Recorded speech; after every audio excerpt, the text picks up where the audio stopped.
ज़मीन और आसमान में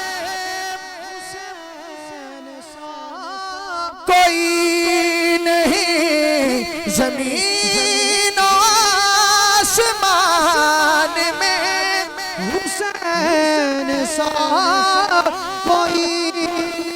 यजीद नक्शाए जोरो जफा बनाता है, इसका मतलब है कि किस तरह से पानी बंद कर सा, किस तरह से हमला कर सा, एक जड़ी प्लानिंग की जानी। यजीद नक्शाए जोरो जफा बनाता है, दूसरी तरफ हुसैन उसमें खते करबला बनाता है। आखिरी शेर जिसना दिल करा आप चाहे, जिसना दिल ना करा बेशक ना चाहे। यजीद नक्शाए जोरो जफा बनाता है, हुसैन उसमें खते करबला बनाता है।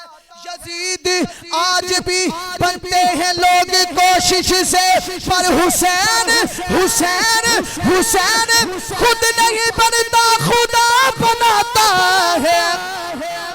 हक ला